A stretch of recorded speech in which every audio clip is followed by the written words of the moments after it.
Okay, welcome to the Feel the Future contest demo day, everyone.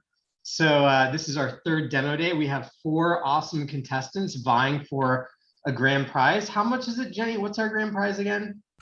So there are 3 prizes in play today, and we have, starting with our grand prize, $1,000 in Bitcoin or via PayPal. Then we have 2 prizes for our judges' favorite at $250, again in Bitcoin or PayPal. And then our third prize is the audience favorite, which will be voted by the general public. You can vote via the Twitter poll, which I will put a link in the chat. And also the likes on your Hackster projects will also count towards that winner. So definitely share it with your network, get your friends and family to vote on there. And yeah, that's all the prizes. Thank you for that, Jenny.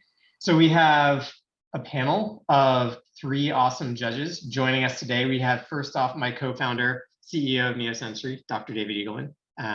He is a neuroscience professor at Stanford University as well. His research is published in the top journals in the field, including Science and Nature. Beyond his research and entrepreneurial endeavors, he is an internationally best-selling author about the brain, with his books translated into 33 languages. He is also the creator and host of PBS's Emmy-nominated series, The Brain with David Eagleman. And next up, we have Ashley Huffman, Strategic Alliances at Nanoport. Ashley leads strategic partnerships and marketing at Nanoport.io, an R&D division of Nanomagnetics that develops magnetic devices and technologies, including haptics and modular connectors. Her work has been covered in publications including Fortune, Wired, Time Magazine, and Popular Mechanics, and collaborations include YouTube channels like Minute Physics, Veritasium, and Periodic Videos. Previously, Ashley was an editor of Shanghai Daily, the largest English newspaper in Shanghai, China, where she ran the online edition and had an advice column called Ask Ashley. So today we'll be asking Ashley about her thoughts on the contestants' work. In addition, Ashley is an avid supporter of women in tech, including initiatives like ChickTech.org, Make, and Ladies Learning Code. And our final judge, who we're excited to have join us, is David Parisi. Are you a doctor? Professor of Emerging Media at the College of Charleston. So David is an associate professor of emerging media whose research and writing explores the past, present, and possible futures of touch technologies. His book, Archaeologies of Touch, Interfacing with Haptics from Electricity to Computing, which I can vouch for as being an awesome book, I have a copy of it, shows how electric shock, experimental psychology, cybernetics, aesthetics, telemanipulation, robotics, and virtual reality each participate in a reconceptualization of touch necessary for its integration into contemporary computing technologies. His writing on tactility has appeared in publications such as Logic, TechCrunch, Open, ROMchip, a journal of game histories, New Media and Society, Convergence, and Game Studios. Parisi is also a member of the recently established Haptics Industry Forum. Well, awesome. That's our judges for today. And then we have our 4 awesome contestants. We have Mithun, who's going to be presenting about hearing substitution using haptic feedback. We have Dhruv Sheth talking about his project called Haptic CV. Garrett, who's going to be talking about his project Neosensorium, and AJ talking about HaptApp. If you haven't checked out their projects, which are posted on Hackster, no worries, they're going to go over them right now. So the way this is going to work is contestants are going to have 5 minutes to present their projects to the judges, and then we'll have 5 minutes, give or take, more like take, of questioning from the judging panel. During that time, anyone in the audience, for those who are sitting in and observing, you are welcome to post some questions in the chat. We'll get to those if we can. And especially we'll get to those if we have time at the end of all of this. So with that being said, let's kick things off. And first up, we have Mithun with, oh yeah, I just moved the screen. Mithun with hearing substitution using haptic feedback. You ready? Yep, I am. Awesome. All right. Hi guys. My name is Mithun Das, and I'm a passionate hacker and maker. And by profession, I'm a software engineer. And today I'm going to talk about my project, hearing substitution using haptic feedback.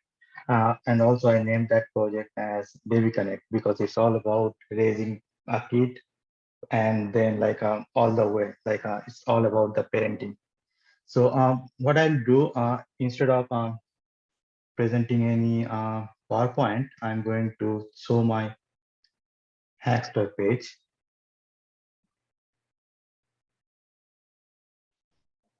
Let me know if you can see my screen here, like haptic feedback, hearing substitution, we using see haptic feedback. All right, sounds good. So basically, what I'm trying to do, like, have you ever wondered like how difficult it is for a deaf parent to raise a kid, like who can listen and hear like a normal kid?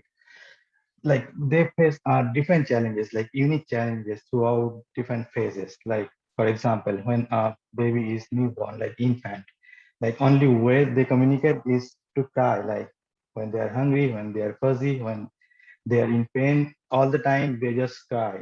And for a deaf parent, like it's very difficult because they unfortunately they cannot hear the scream from their babies.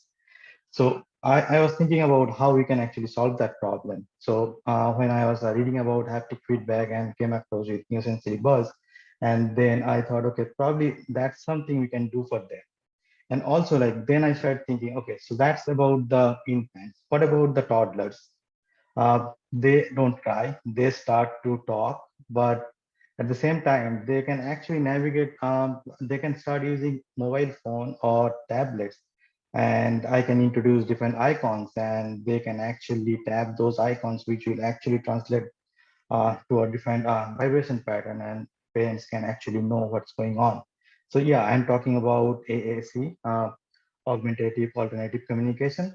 So though that thing is used in a different purpose, like for the kids who has some problem with speaking, so usually they are given this technique to communicate with their parents or teacher. But I thought I can use the same technique with neurosensory buzz and then create something which can be used for their parent to actually communicate with their kids. And also, when the kid is older, like teenage, like they don't want to tap on different things, like those are kind of kid stuff. So that time probably they want to talk. So in my app, I have something like they can actually press on a button and they can talk through, and it will record the voice and then translate that into a vibration feedback and send it to the wristband. So I named this project as Baby Connect because it's connecting babies to the deaf parents.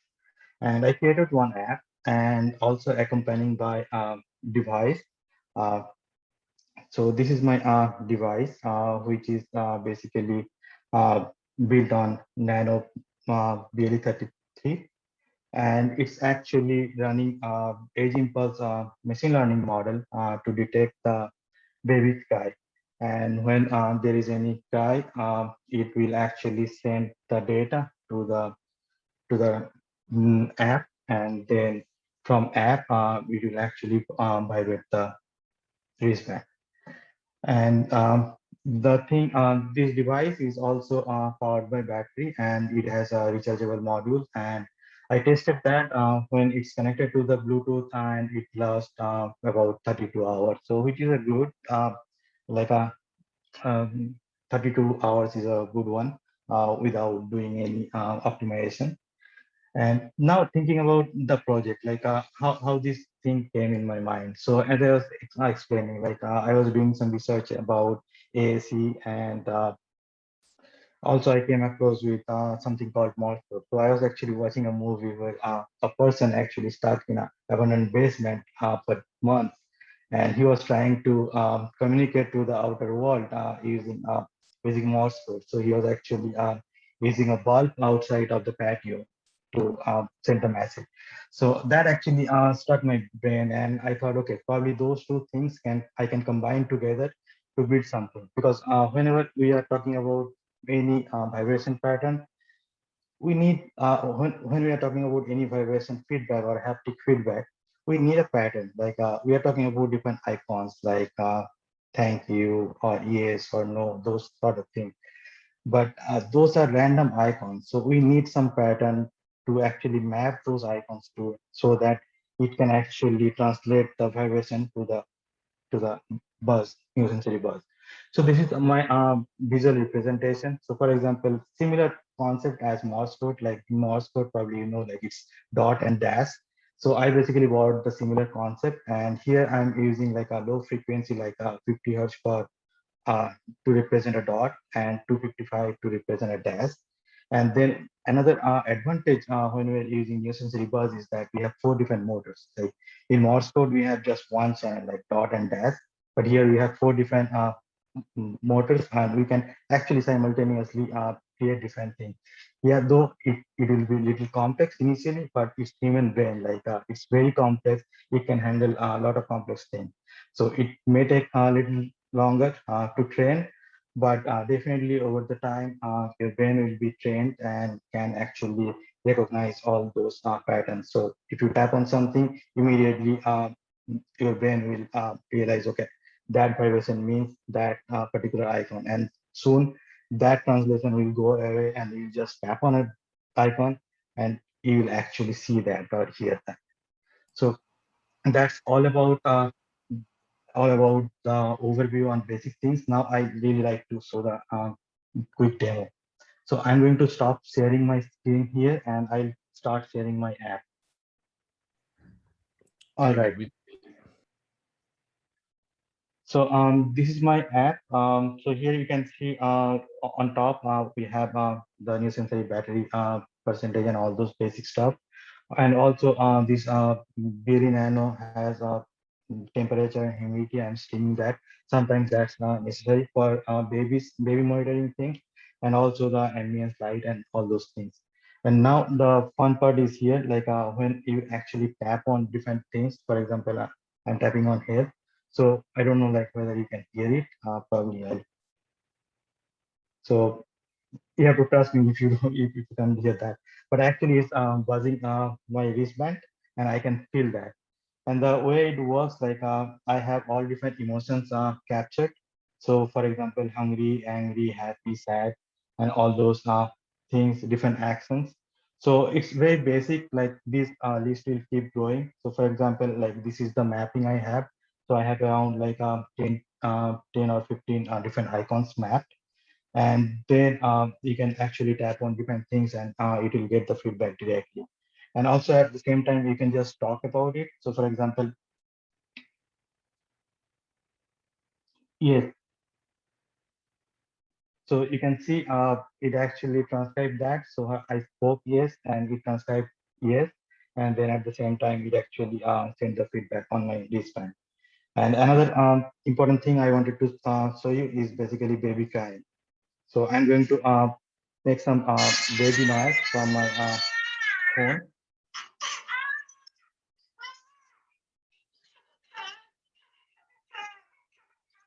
And as you notice, it actually showed here on the screen. And also I got feedback. And also sometimes it may happen that parent may not realize it actually buzzed.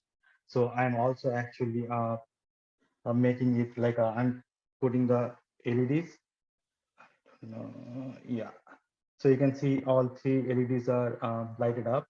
So that will give another feedback that baby was crying. And now about the training part. So it's all about training, right? So when you have different icons, you need to train your brain.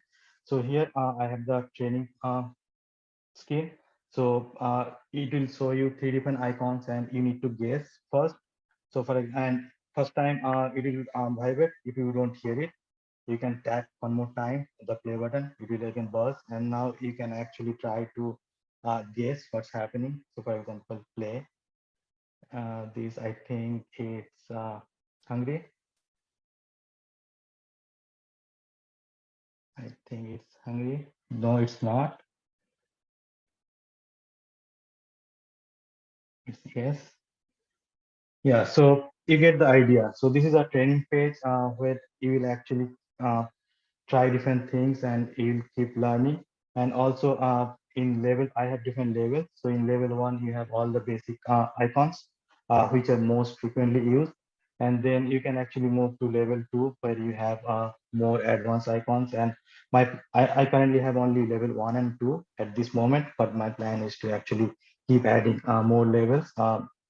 So Yeah, so that's basically overall idea about my project.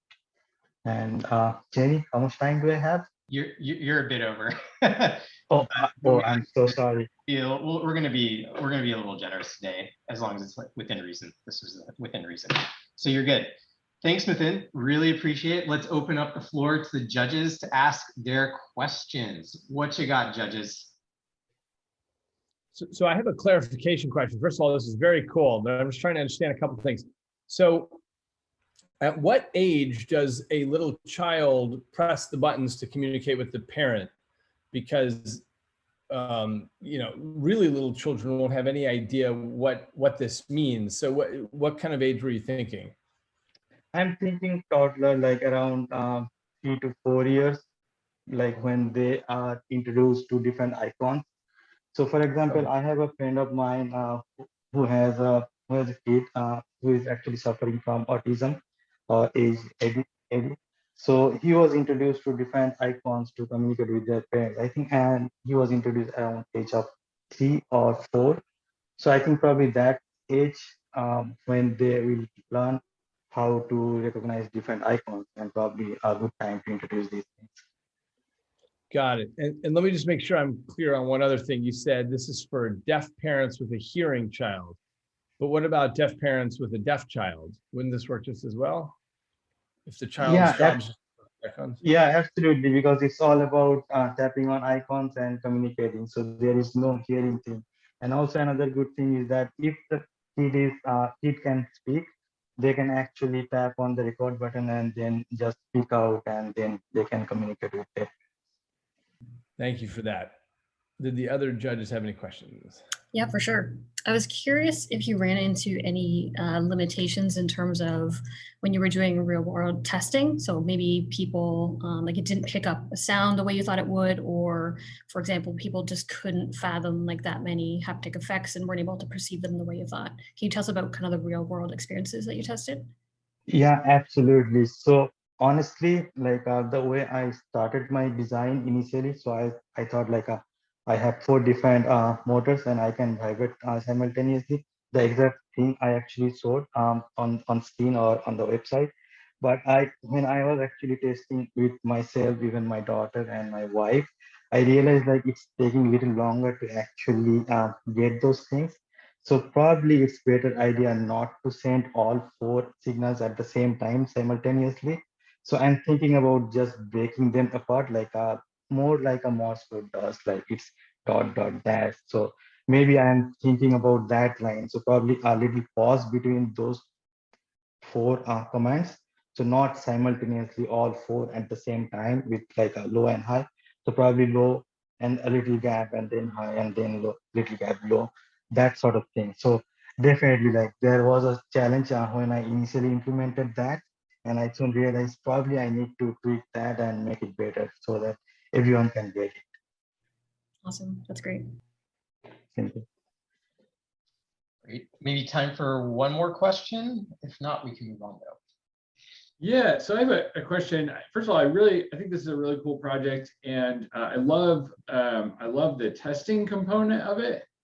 And I'm sort of wondering, like along the lines of this testing component, I'm wondering if rather than using that for testing, there's a way that you might use to sort of train your own like haptic icon set, right? In other words, like if people are always guessing that one icon is another thing, like would it be possible to use that as a way to like build your haptic icon set from the ground up, right? If you think it sounds like this, but you've assigned it to this, then maybe the problem isn't with them, but you have a neat way to kind of test out, a haptic icon set with people through like repeated testing, right? Rather than thinking about it as a training tool, which I really like.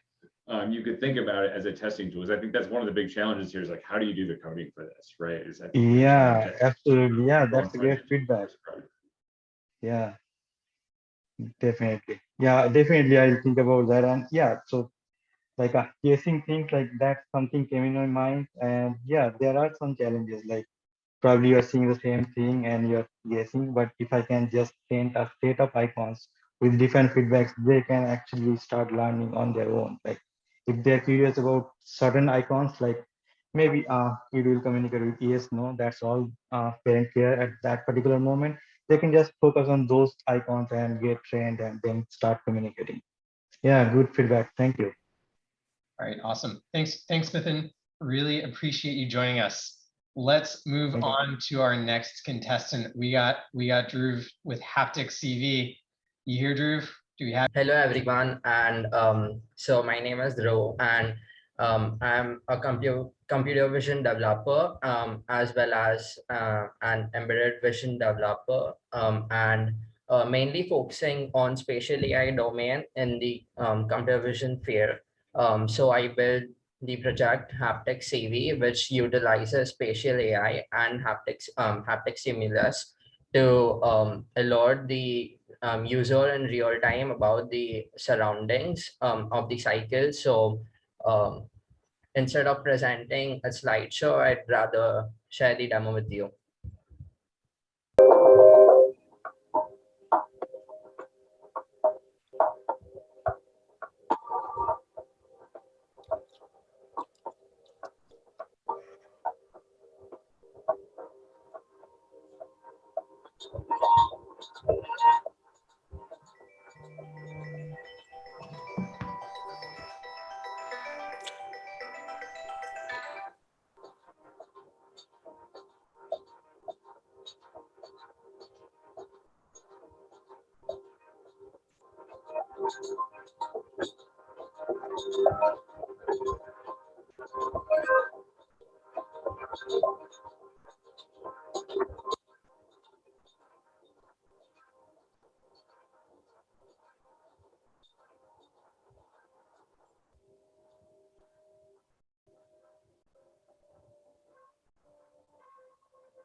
Yeah, so that was a short demo about the project, and so it's mainly revolving around spatial AI and using depth perception to identify vehicles and map the depth of the vehicles onto the. What my father said, it's like a loaded gun sorry. or like a grenade that the pin is almost off.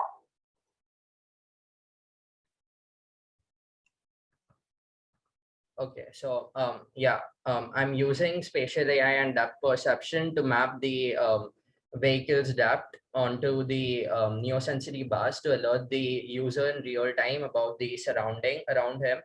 So he's got a good like clarification of the rear view and to prevent bicycle accidents in real time, like the stop potential overtakes, and also if you are in a dense populated area, you can use this haptic CV project onto the bicycles deployed, and you can identify pedestrians in real time, and if they are too close to you, you can be alerted to halt or start at any particular given time, and you are sure of the distance of vehicles around you, and you are aware about the potential overtakes of vehicles. And so I also went for a road test on demos of roads of India, and yeah, I got a pretty good data set and also a pretty good accuracy for the model, and mapping that onto the bus. I used a microphone to record the buses so I identified each vehicle being detected and mapping the haptic stimulus on skin. So like we can identify the vehicles in real time and also be alerted with also the X and Y coordinate of the vehicle mapped onto the Neosensory bus. So that was a short explanation about the whole thing. All right, thanks, Drew. Let's open this up to the judges. Great. So I just want to make sure I might have missed it, but what is the camera angle? Is it looking behind you or is it looking in front of you or 360? No, it's just behind me, but it has a field of view of around 80 degrees. So this is the camera I've been using, and it's mainly it's focusing on the rear view because you can see the ahead view and also the side view. So what's not in your view is the rear view. So I'm focusing on that, integrating that with cycles, which has not been automated yet, and so that way that's the project. Cool. Thank you. Anyone else? Yeah, I have a question. So one of the things I like about this project a lot is, you know, it's really grounded. I thought your explanation of the problem that you're trying to solve here was really well articulated. The question that I have is just sort of more of a practical one in terms of like what, as you're using the system, do you get sort of fatigued with the notifications, right? Like in other words, are you able to separate out the sort of signal from the noise, the important alerts from the ones that maybe aren't as important? Like how often is the Neosensory device active? You know, when you're just sort of cycling around, you know, what level is that activity? What's the sort of baseline level? And then what lets you know that this is like really urgent and I need to take action? So I've configured to map the depth of the vehicle into the Neosensory bus. So if it's too far away, I don't map the depth onto the Neosensory bus. And if it's too close, I map it to 255, the maximum intensity on the Neosensory bus. And so what it does to separate the noises that from the algorithm use, I take the depth, which is the most closest, and only that depth is mapped onto the Neosensory bus. And so I have three models, which goes from person detection to person and vehicle and only vehicle detection. So whichever mode you have enabled, once you self-calibrate the Neosensory bus with the OAK-D device, then you can have the demo started. And also along with the depth, it also maps the X coordinate of the object detected onto the four motors. So the corresponding motor onto which quadrant is the vehicle detected is mapped. So you exactly know from which direction it's coming, and also the depth of the vehicle based on the intensity of the motor that's vibrating. And since it's just taking into account the most closest vehicle, you are aware that the first overtake or the most potential overtake that might be in the rear view. Super helpful. Thank you. Yeah, that's a great question. That's something that the automotive industry is still trying to figure out, is when is it too much? When is it kind of like distracting versus when is it useful? So that's really great. In terms of, I've kind of got it like a two-parter. One is, what are the current limitations of this implementation that you've done it so far? And if you had, say, like a large like corporate budget, how would you kind of scale this? Yeah, so even though it's quite accurate, there are some limitations. For example, if the vehicle is too fast, it messes up the vehicle in some times. And with 5% dropout rate, it's not always accurate. Even with some objects not in the field of view or not under the camera, picked up by the camera, it messes out potential accidents. But most of the time it's accurate, but also sometimes it messes out. And so talking about corporate budgets, there's the communal garden project that's being carried out, and I was expanding the Commute Guardian project, which was focusing on integrating OAK-D device onto the cycles, and I'm trying to integrate Neosensory buzz with the OAK-D. So since I was doing an internship at Luxonis, sorry, I didn't I got to know more about the Commute Garden project, and I tried to integrate more of haptic stimulus onto the autonomous driving systems of bicycles, and that way, since that was scalable, I guess this should be scalable too. And mostly there are startups focusing on integrating these systems in Europe. And I guess this can be scalable as well if we get more road tests. And so there's much more to integrate over here, like velocity estimation to identify velocity of vehicles, and many more things that can be integrated over here, just like Tesla is automating the automobile industry. We can expand this as well. Very cool. Appreciate your honesty of the limitations, because when you kind of speak publicly about them, it gives an opportunity for other people who may know insights in that area to be able to like support you and give you other ideas. So that's really cool. So kudos. Thank you, everyone. All right, fantastic. Thanks, Drew. Up next, we have Garrett with Neosensorium.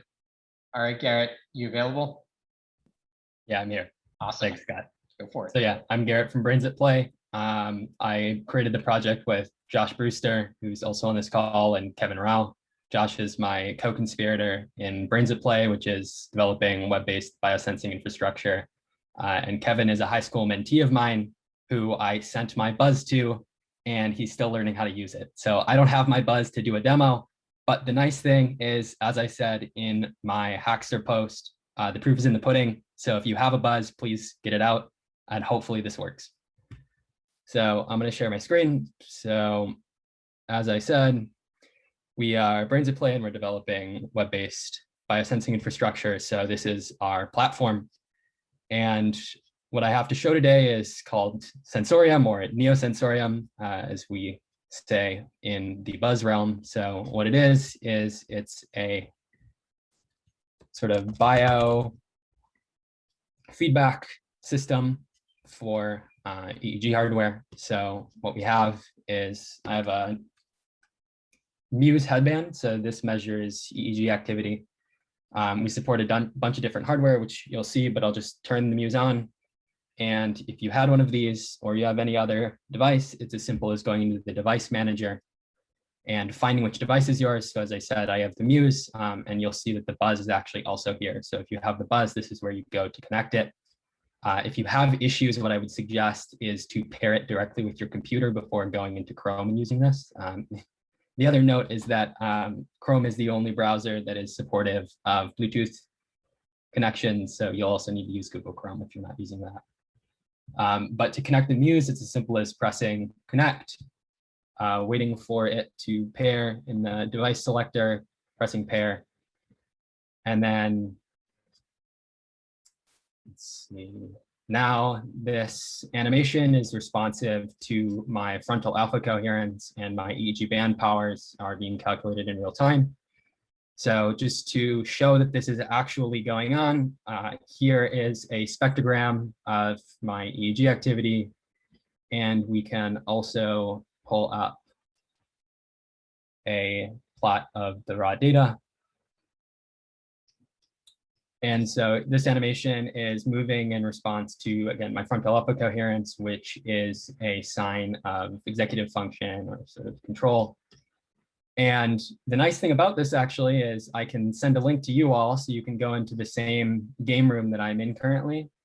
And you can also view my brain data, and you can have your Buzz respond to my brain data. So what actually will happen is if you go into the session that I'm currently in, and Josh should post the link or have already posted it. If you go into that room and connect your Buzz, what will happen is the LEDs on your Buzz will light up in response to my alpha coherence. So it's filling up the LEDs. They're not sort of independent. What's happening is it's just filling up like a glass of water. And the buzz will map the highest frequency on the band power FFTs to the buzz itself and just sort of map it with the sort of illusory touch that's usually conducted on that system. And so this is really it. This is a really flexible system. So we have a bunch, this is the visualization code. So you can edit that in real time. We can change the visualization itself, and actually that is broken. That is the problem with live demos. But we've gotten to that point, so all is well with the world. Since we've gotten here, I'll explain the actual underpinnings of this project itself. So you'll see that this is all deployed on a web browser, which Neosensory didn't originally support. So we've developed an open source software library called Neosensory.js to pull in the data using the Bluetooth API.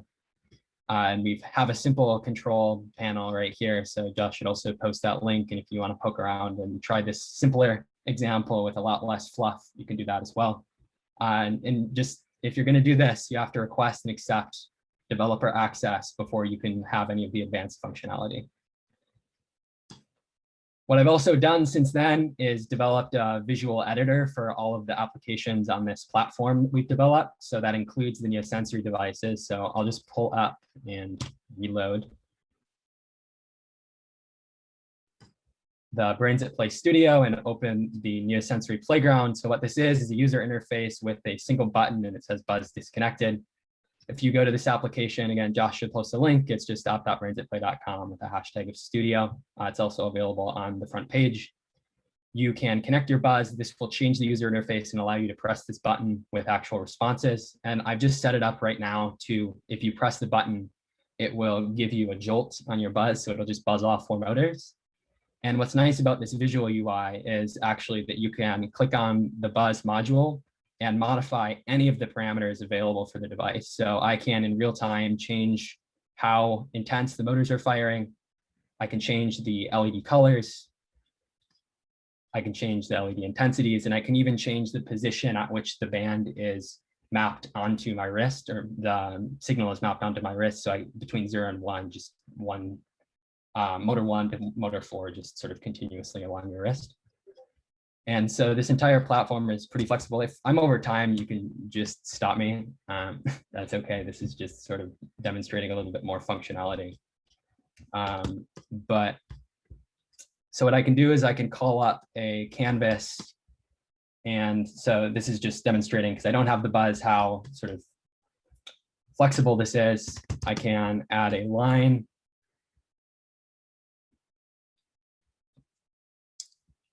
I can make some noise and add a buffer for that noise so that we can actually draw a line across the screen. So now the line should be going, and there it is. So I'll just scale it up a little bit. And right now the noise is completely random. It's between 0 and 1, but I can make that Perlin noise and increase the delta. So what this is, it's just smooth transitions in noise. So the noise is actually happening in the DY direction instead of the actual like Y position as a whole. So this just results in smooth commands, and this could be mapped to your Buzz on that sort of position location, just simply by grabbing the noise output and connecting it to map onto Buzz. And if we're to map this onto the circle radius, it would look something like, something like that, but it's only between 0 and 1, so the circle is very small. So now you'll see it scaling with that noise. And so again, the entire system is extremely flexible. You can do whatever you want, and the goal is really support developers in their creation of brain responsive apps, as well as apps responsive to the Buzz. So that's that, and I'm happy to take questions. Awesome. Thanks, Garrett and co. All right, judges, to you. That looked pretty amazing. Can you give me an example of something that you've used it for at the moment, something you've tried or played around with? With the Buzz in particular, or just the system in general? Yeah, so the Buzz in particular, The buzz in particular was the neosensorium, where you have live biofeedback and it's visually represented, but you can also map that onto your wrist. It's just sort of an additional immersive component. Right. And the idea is you meditate and you're doing whatever and you're feeling the summary of the brain signals going on your skin. Right. Because the LEDs obviously don't get around this, but if you want to have, say, a closed-eyed meditation session, you have no way of getting visual feedback. I'm super curious what it actually feels like. So if you can kind of describe for someone who doesn't have the buzz with them, and then tell us a bit about if you did any experiments with people and noticed that the buzz actually changed how they felt or had any difference in their readings. Yeah, so the buzz is a very limited piece of hardware in the sense that not a lot of people have it. So we were unable to do a lot of tests. And as I said, I don't have it here with me anymore. But what I can say is that the sensation, it maps it again 0 to 1 on the motors on the wrist. And usually the EEG data is pretty concentrated on the sort of lower end of the spectrum, just in terms of amplitude. And so usually it's pretty concentrated down there, but you can feel some of the higher frequency spiking activity, or like, bursting activity if that actually occurs. And so that's somewhat sort of conducive to higher cognitive functioning and things like that. And so, yeah, in terms of design, it's really, really simple. It's just mapping the frequency data as you would with audio data. During this whole course of things, I re-implemented the Neosensory algorithm to actually map audio data. So it works with that. So if you don't have an EEG headset, just so you know, you can go on the Neosensorium, call in audio FFT, play an audio file, and it will also buzz your wrist in response to that audio data. So that's another sort of opportunity for live testing. But yeah, it's pretty simple, but it just feels like a buzz on your wrist. So if I could follow up on that, on David's question and Ashley's question a little bit, if you're thinking about the biofeedback application, like what's the goal or what's the value add of layering touch onto this experience? Like what's my takeaway from having this thing that I didn't have before? Right. So I think, again, one of the fundamental limitations with this is just that it's only responsive to the neosensory buzz, which is primarily targeting people who have hearing issues, whether it's tinnitus or people who are deaf. And so if we're talking about, the casual meditator or non-casual meditators who have an EEG headband, we're talking about another subset of the population, which probably doesn't have access to both. So by definition, it's going to be sort of divergent in terms of who these populations actually are that are being served. But what I can say, again, if you have a closed-eyed meditation session, I know that Muse, for instance, itself uses audio data. But just personally, I think having some sort of somatic feedback is really powerful. And so if you are able to access that haptic feedback, it actually can present something that's a little bit more salient than just some ambient audio track. And it's also a little bit more direct. If Muse is playing a rainforest and it thunderstorms when you're meditating well, like that's one thing, but you can also just, if it buzzes harder, right, I'm meditating better. And that I think is just closer to a one-to-one mapping, which is sort of, I think, how we may want it to be, at least at the early phases. And then we can get more complicated in terms of training. But as everybody else who's presented here said, training is key and training is hard. Thanks, that's really helpful. Appreciate your answer. All right, thank you. On to our final participant, AJ, you're up. Yes. Okay, so I'm AJ and I was born in Soviet Union. I was the only black boy in the country, as I thought. And at the age of 8, I was sent to US and I forgot Russian language there and I started to speak English only. Then I was sent back and I again had to relearn Russian, and that kind of defined my hobbies, because I try to figure out what language is, and I'm trying to improve the way I communicate with computers and with the way others can communicate with computers. And my job is, I'm a web developer and I particularly take care of API communications. So I develop specifications and documentations for languages that servers use to talk. And so I always wanted to make a better keyboard because I really think that this device can be improved. And I will show a small presentation. Can you see my screen? So a little bit step into the history. So language decomposition. So at first, people had only words. They didn't have letters, and so each language had n number of different units, and that number was pretty high, like maybe more than 100, more than 200 words.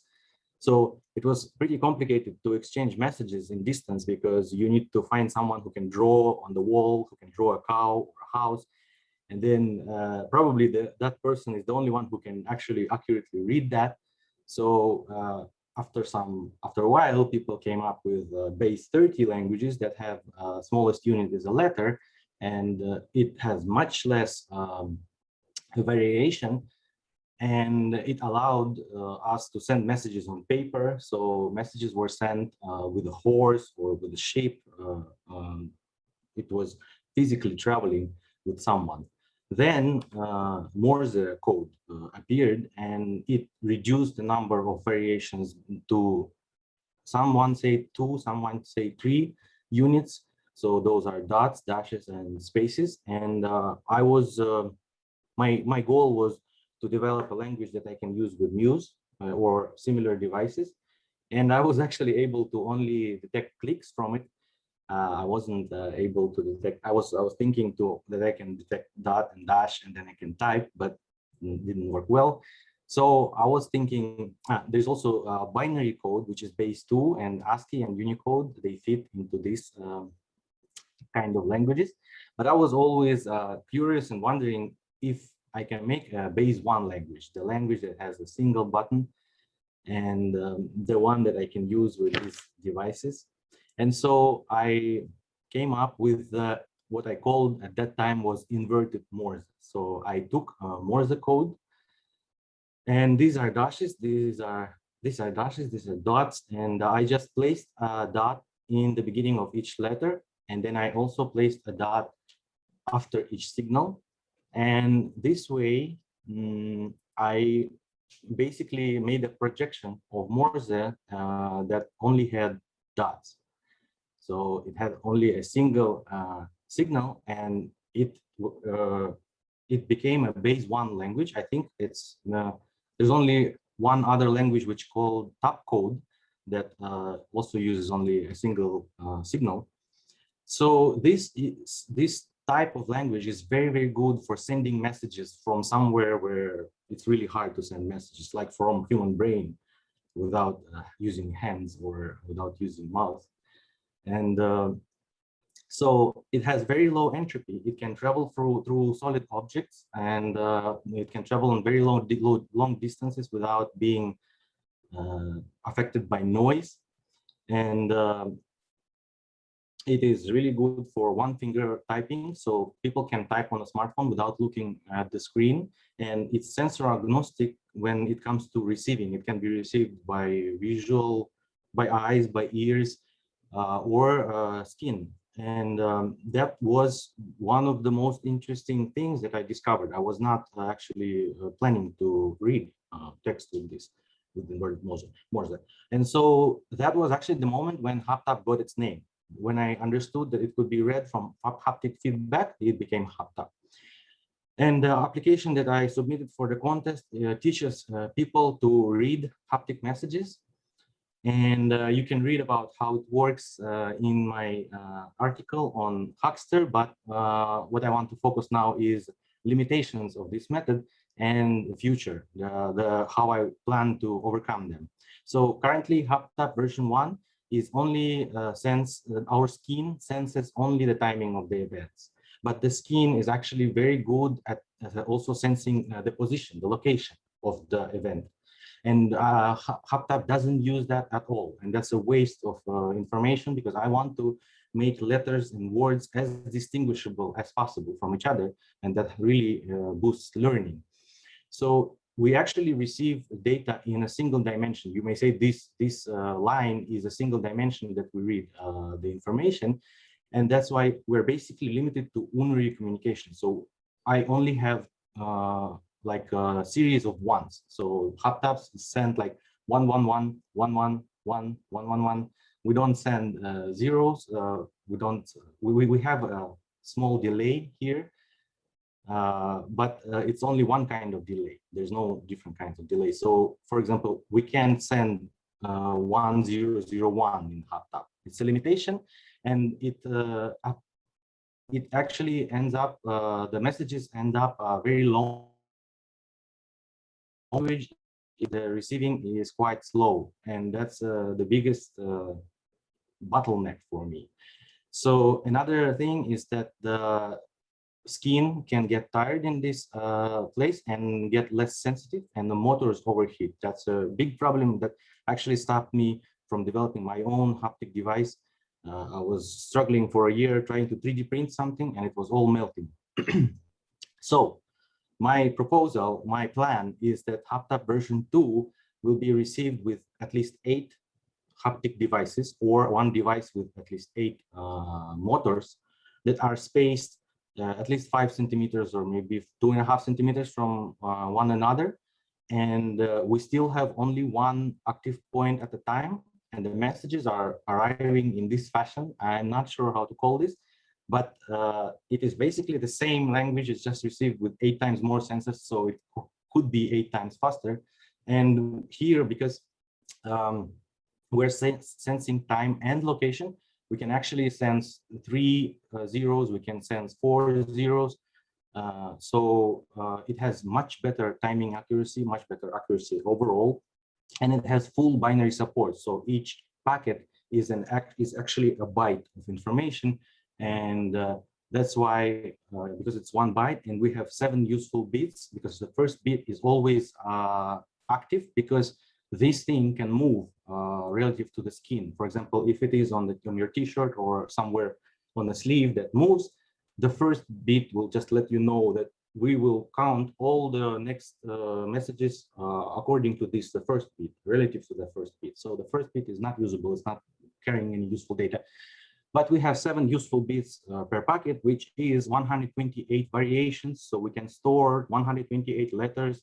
But of course, I am proposing not to store letters in that packet, because if we use just numbers, and if we create a square where we can address a cell by sending 2 numbers, we can address 16,384 cells. So it's basically can be words, each cell can be a word.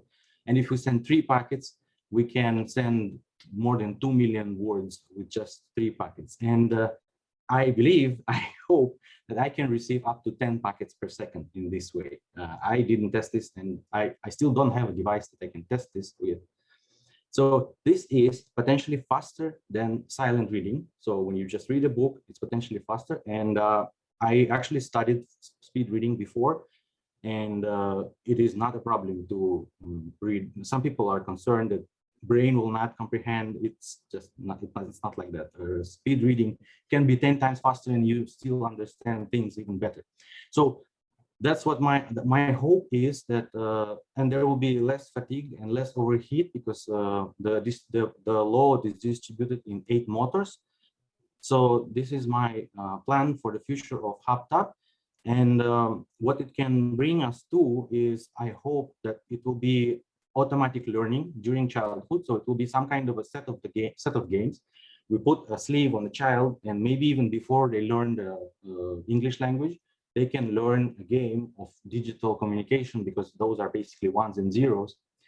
And I think that it is possible to use it for fast and very accessible background reading. So not only blind people can read this way, but actually healthy people can use it because it's faster. So I really want to make it as accessible, so even sighted people will use it because it's just better. And that's it. I think my demonstration is broken. So here, I really hope that it will lead us to reduced education time, because I think wasting 25 years to finish college is too much. I think we can achieve that much shorter. Like I hope that people can complete education by 12 years. And I have also another game that is designed for uploading spatial mathematics, and it teaches people to convert decimal numbers to binary in spatial memory. And once I teach people this and converting back to decimal, I also can teach people to make a spatial multiplying, spatial addition, spatial division. So children will be able to calculate really big numbers with almost no effort. There's actually four-step process to multiply any two numbers, and all computers are using it. They are not using our process of multiplying numbers, where the bigger the number, the more complicated the process is. It's not like that. So it's a very easy process where you move the bytes to the right 4 times in a special order. And I think I can teach that with a game similar to what I already developed. And in the future, I really hope that if a child learn this kind of a reading typing method, I hope that maybe, because we use language to think, and maybe if children will have this language, maybe they will think in zeros and ones, and that can open new possibilities of developing our brain, of developing as a species. And as the memory will be stored as zeros and ones in spatial memory, I hope that it can be exported, imported. Yeah, that's it. That's all right. Thanks, AJ. Appreciate it. All right, judges, to you. Great. Thanks so much for this, AJ. So you said you haven't had a chance to test this on anybody yet, because a big part of this depends on how easy is it to be able to take in these messages, theory aside. No, I of course I tested it on myself, on my girlfriend, on my relatives, but you know, I've been doing it since 2007, and everyone thinks I'm crazy. So it's really hard with every new version. It's really hard to make people to try another version, because I developed so many keywords, so many languages, and so many years. People are just thinking like, why is he doing that? It's still slower than normal typing, and they are looking at their phones.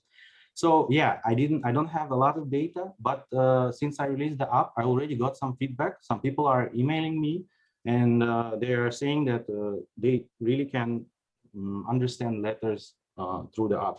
So the app teaches letters only for now, but the next level will be words, and then of course the speed will increase. So for now, I can read Haptap for like a slow talking pace, but it takes a couple of days maybe of intense playing to learn that. So it's still quite fast. It's faster than learning a language. It can be less than a week process.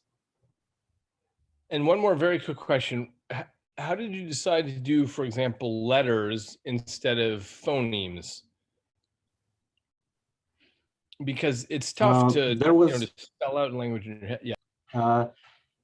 I actually, many times I was thinking, what should I do better? Should I take Morse? Should I invent my own? Should I do this? Should I do that? And then many times I just go with the random thing. So of course, everything can be changed. I'm not saying that this is the best way of using letters instead of phonemes, but we can change it. And this is kind of a